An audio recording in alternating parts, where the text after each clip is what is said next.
아버지, 큰일 났어요, 큰일.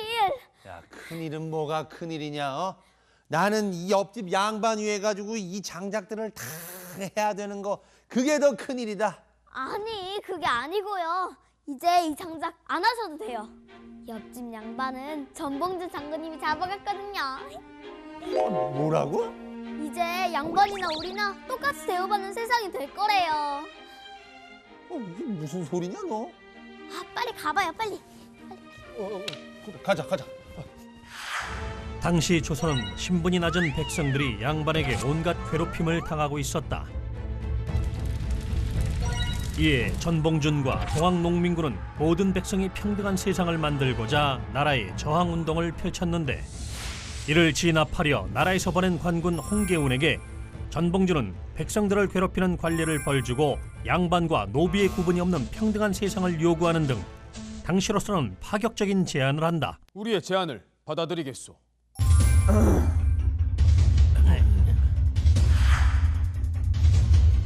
좋다. 받아들이겠다. 세상에 이런 일이? 만세! 전봉준 장군님 만세! 녹두 장군 만세! 녹두처럼 작지만 정말 큰 생각을 가진 분이야. 과연 전봉준은 신분제도가 엄격했던 조선 사회에서 어떻게 이 같은 결과를 이뤄낼 수 있었을까? 동학농민 운동을 이끈 녹두장군 전봉준. 가난한 양반이었던 전봉준은 훈장 일을 하며 살고 있었는데 우연히 동학을 접하게 된다. 동학의 내용은 모든 사람은 하늘 아래 평등하다. 맞아. 신분과 돈이 아닌 사람이 중심인 세상. 이러한 세상이 참된 세상이지. 신분 사회였던 조선에서 신분이 낮은 백성까지 귀하다는 동학의 내용은 전봉준뿐 아니라 많은 사람들에게 공감이 되어 큰 인기를 끌었다. 한편 전봉준이 사는 고부의 군수 조병갑은 이 보가 완성이 되면 내가 이 마음껏 쓸 수 있게 해줄 테니까 어서들. 그래 어서 빨리 일해. 보를 만든다며 마을 사람들을 밤낮 없이 일하게 하고는 보가 완성되자 억지로 마을 사람들에게 사용료를 내게 하는가 하면 뭐야? 이 눈빛이 마음에 안 들어? 너 벌금 500냥. 예?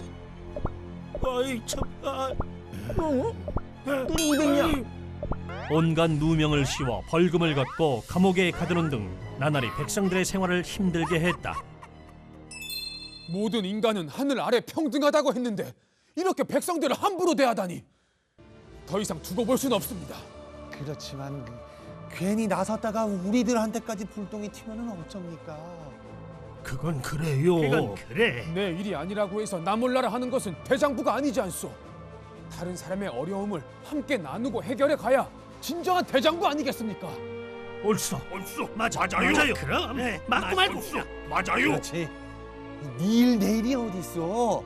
지금 온 백성들이 탐과 놀이들 때문에 살 수가 없는데 어서 힘을 모읍시다. 모읍시다. 그리하여 전봉준은 동학을 따르는 사람들과 함께 관할을 습격하고 이 조병갑 살려! 조병갑이 빼앗은 세금과 곡식을 마을 사람들에게 돌려주고 억울한 죄수들을 풀어주었다. 그 후 나라에서는 새로운 관리 이용태를 보내 사태를 조사하게 하였는데, 자 보시오. 우리가 이렇게 힘을 모으니 포악한 관리들이 도망가고 임금님도 우리의 목소리를 듣지 않습니까? 앞으로도 힘을 합쳐 모두가 함께 잘 사는 세상을 만듭시다. 그런데 기대와는 달리 이용태 역시 죄 없는 사람들을 잡아다가 고문을 하고 동학을 믿는 사람 집에 불을 지르는 등 횡포를 일삼자 조병갑 하나를 없앤다고 나아질 세상이 아니었어. 여러분, 못된 관리들을 이 땅에서 뿌리 뽑고 백성이 살기 좋은 나라를 만들어 봅시다. 전봉준과 동학농민군은 탐과 놀이에 맞서 싸웠고 일반 백성들이 힘을 보태며 할수록 그 세력이 커져갔다. 그러자 동학농민군을 제압할 수 없었던 정부는 청나라의 도움을 요청하였고 이는 조선을 점령하고자 했던 청나라에게는 좋은 기회였다. 청나라 군대가 조선으로 들어간다는 소식을 들은 일본은 이러다 청나라한테 조선인옷 뺏기겠습니다. 우리도 간다데스. 이렇게 청나라군과 일본군 모두가 조선으로 들어오게 된다. 백성들이 잘 살 수 있길 바라며 싸운 것인데 외국 군대가 우리나라를 침략하는 빌미가 되면 안 되지. 그래, 전봉준은 청나라와 일본의 간섭을 막기 위해 나라의 협상을 제안하였는데 그 내용은 탐관오리 처벌과 신분제 폐지 등이었다. 나라에서도 이를 받아들이자 전봉준과 동학농민군은 스스로 해산하였다. 이렇게 우리는 해산하지만 이제부터 여러분의 마을은 백성들 스스로 다스리게 될 겁니다. 노비도 없애고 못된 관리들에게 진 빚들도 모두 없어질 겁니다. 동학농민군이 해산하자 일본군과 청나라군은 더 이상 조선에 있을 이유가 없어졌다. 하지만 일본군은 이것이 어떻게 온 기회인데 놓칠 수는 없다데스. 조선을 노리던 일본은 1894년 6월 경복궁을 무력으로 점령하였고 우리도 가만히 있을 수는 없다 해. 전쟁이다 해. 결국 조선 땅에서 청나라와 일본의 전쟁이 일어나는데 이 전쟁의 승자는 일본이었다. 이대로 있다간 우리나라가 왜군에 넘어갈지도 모릅니다. 탐관오리를 몰아냈던 그 힘으로 이번에는 왜군을 몰아냅시다. 이렇게 전봉준은 다시 한번 동학농민군을 모아 동학농민운동을 일으키고 공주 우금치에서 일본과 정부연합군을 맞닥뜨리게 된다. 공격하라!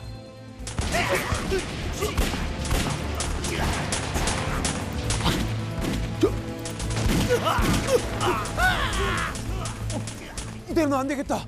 후퇴들 하시오. 후퇴! 당시 일본의 신식 무기를 가진 정식 군대를 동학농민군이 상대하기엔 힘든 일이었다. 결국 동학농민군은 크게 지고 전봉준은 붙잡히고 만다. 그러길래 덤비긴 어딜 덤비냐 데스. 지금이라도 그대의 잘못을 인정한다면 우리 대일본 제국을 위해 일하게 해주겠으므니다. 어떻습니까? 잘못이라니. 나라를 지키기 위한 일이 어찌 잘못된 일이란 말이냐. 외놈들을 위해 일을 하느니 차라리 죽음을 택하겠다. 그렇게 전봉준은 사형을 선고받고 죽음을 맞이했으나 끝까지 당당함을 잃지 않았다. 전봉준의 동학농민운동은 모두가 평등한 세상을 만들기 위해 또한 일본으로부터 나라를 지키기 위해 백성들이 직접 행동하고 저항했다는 점에서 역사적으로 큰 의미를 담고 있다.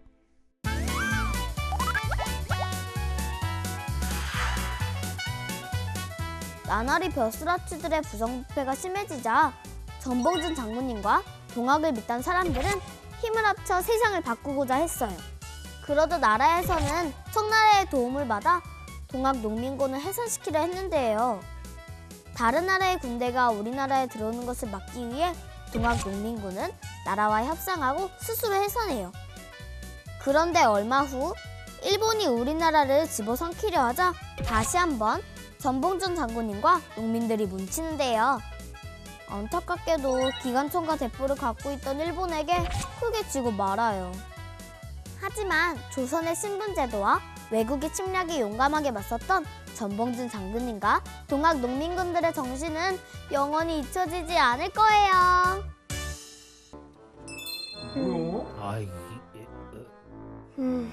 뭐라고 쓰인 거지? 아저씨, 이게 뭐예요? 아이 그러니까 요것이 그 뭐냐 뭐라는 거요? 글을 몰라요? 나도 몰라요. 일본이 우리나라 외교권을 가져갔다는 안내문이요. 우리나라를 빼앗겠다는 일본의 속셈이지요. 안돼. 뭐라고요? 나라님들은 뭐했대요? 아우, 진짜. 그럼 큰일 났잖아요.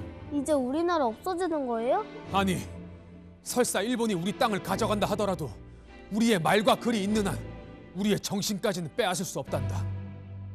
하지만 난 글도 모르는데. 괜찮다. 지금부터 배우면 되지. 자, 내가 가르쳐주마. 감사합니다. 명심하거라. 우리나라의 말과 글이 있는 한 절대로 나라를 빼앗기지 않는다는 것을. 우리 글을 지킨 한글학자 주시경. 공자왈 하기 시습지면 불력열호와. 공자왈 하기 시습지면 불력열화. 그래, 이게 무슨 뜻인지 아는 사람? 다들 꿀먹은 벙어리가 됐더냐? 공자께서 말씀하시길 배우고 익히니 즐겁지 아니하냐? 란 뜻이 아니더냐? 스승님, 우리말과 글로 가르쳐 주시면 이렇게 쉬운데 왜 어려운 한문으로 가르쳐 주십니까? 그야 선비의 글은 한문이니까. 그러니 모두 글 공부를 열심히 하도록 하여라. 알겠느냐? 예. 그랬다. 이 당시까지만 해도 우리 글은 백성들이나 배우는 천한 글이라 하여 언문이라 불리며 하찮게 여겨졌었다. 하지만 주시경의 생각은 달랐는데 글이란 자신의 생각과 말을 나타내는 것인데 왜 우리말과 맞지도 않는 한문으로 써야지? 야 주시경, 너 또 언문 생각이냐? 너 왜 자꾸 쓸데없는 짓 하냐? 쓸데없다니. 어? 한문 공부야말로 쓸데없다. 난 앞으로 우리 글을 공부할 거야. 우리말을 제대로 표현하려면 세종대왕이 만드신 훈민정음을 써야 한다고. 이렇게 우리 글을 공부하기로 마음먹은 주시경은 우리 글로 된 책을 찾고 또 찾아 읽으며 우리 글을 꾸준히 공부했다. 그러던 중 우리나라 최초의 신식 학교인 배제학당에 입학하게 되는데 그곳에서 새로운 실학문을 배우게 되고 세계의 강대국들은 모두 자기 나라의 언어를 사용하고 있다는 사실을 깨닫게 된다. 자신들의 말과 글을 쓰는 나라야말로 진정한 강대국이야. 이렇게 주시경은 언어의 힘을 깨닫고 백성들이 쉽게 배우고 깨칠 수 있도록 우리 글의 문법, 띄어쓰기, 맞춤법 등을 정리하기 시작했다. 그러던 어느 날 선생님, 찾으셨습니까? 주시경군, 어서 오게. 자네를 기다리고 계신 분이 있다네. 서 박사, 내가 말한 제잘세. 반갑소. 난 서재필이라고 하오. 안녕하십니까. 근데 박사님께서 왜 저를? 나와 함께 우리 글로 된 신문을 만들어 보지 않겠소? 우리 글로 된 신문이요. 그랬다. 당시의 신문은 모두 한자로 되어 있어서 일반 백성들은 읽을 수가 없었다. 그 때문에 세상살이에 무지할 수밖에 없었는데 그렇다네. 자네가 우리 글을 연구하고 또 정리하고 있다고 들었네. 자네가 우리 신문의 글을 좀 교정해 줬으면 하는데. 우리 글로 된 신문이라니 당연히 해야지요. 이렇게 해서 최초의 순한글 신문 독립신문이 나오게 되었고 독립신문은 남녀노소 누구나 할 것 없이 모두가 쉽게 읽을 수 있었다. 요런 속셈으로 일본이 우리에게 잘해주고 있었구만. 우리도 빨리 힘을 키워야지. 한글로 써있는 독립신문 덕분에 사람들은 비로소 세상을 바로 볼 수 있게 되었던 것이다. 그래, 이게 바로 우리 글의 힘이야. 백성들을 일깨우는 우리 글을 널리 알려야 돼. 이 밖에도 띄어쓰기 등 맞춤법을 쉽게 가르치며 한글 대중화에 노력했다. 읽어봅시다. 아버지 가방에 들어가신다. 아버지가 가방에 들어가신대. 부사님, 아버지가 가방에 어떻게 들어간대요? 그렇죠. 자, 그럼 요렇게 고치면 어떻게 되죠? 아버지가 방에 들어가신다. 우리 글이 참 재밌죠? 그럼 여러분, 재밌죠? 여러분도 우리 글을 열심히 배우세요. 그게 나라를 사랑하는 길입니다. 알았죠? 우리 열심히 해보자고요. 예? 열심히? 예? 주시경은 커다란 보따리에 책과 교재를 가득 담아 전국 방방곡곡을 다니며 많은 사람들에게 우리 글을 가르쳤다. 그래서 사람들은 그를 주보따리라 부르기도 했다. 주보따리 선생님. 그래. 녀석 공부는 열심히 하고 있느냐? 그럼요. 매일매일 하는걸요? 열심히 우리 글을 공부해서 꼭 우리나라를 지켜낼 거예요. 그래. 그러나 주시경의 우리 글을 통한 애국 계몽 운동이 꽃을 피우기도 전에 조선은 한일 합방으로 일본의 나라를 완전히 빼앗기고 말았다. 조선 사람이너 똑똑해지면 안 된다 데스. 우리 맘대로 못한다 데스. 우리 일본 말만 듣게 해라 데스.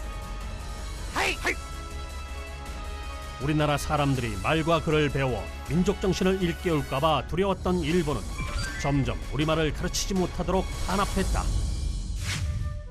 아 선생님, 이런 법이 어딨대요? 일본 나빠요. 진짜 나빠요. 여러분, 절대 잊지 마십시오. 우리의 말과 글이 곧 우리의 정신입니다. 저들이 뺏을 수 없는 우리의 힘입니다. 알겠죠? 일본의 감시와 탄압이 심해질수록 주시경은 더욱더 열심히 우리말을 가르치며 민족 정신을 일깨웠다. 이렇게 우리 글을 연구하고 가르치는 데 온몸을 바친 그는 1914년 7월 27일 39세 젊은 나이에 병으로 세상을 떠나게 된다. 그러나 주시경의 한글 사랑은 제자들에게 이어져 일제강점기 속에서도 우리 말과 글을 지켜낼 수 있었고, 그 결과 오늘날 우리가 한글을 쉽게 쓸 수 있게 된 것이다.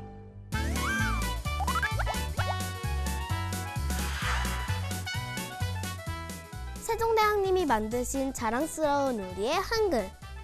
하지만 옛날엔 사람들이 우리 글을 무시했고 일본의 나라를 빼앗겼을 때는 우리말과 글을 잃을 뻔도 했었어요. 이런 위기에서 우리 글을 지켜낸 분이 바로 주시경 선생님. 최초의 한글 신문인 독립신문을 만드는 일을 도와 백성들을 깨우쳐주고 우리 글의 문법을 정리해 누구나 쉽고 정확하게 쓸 수 있게 하셨죠. 오늘날 우리가 쉽게 한글을 배울 수 있는 건 주시경 선생님 덕분이래요. 감사합니다.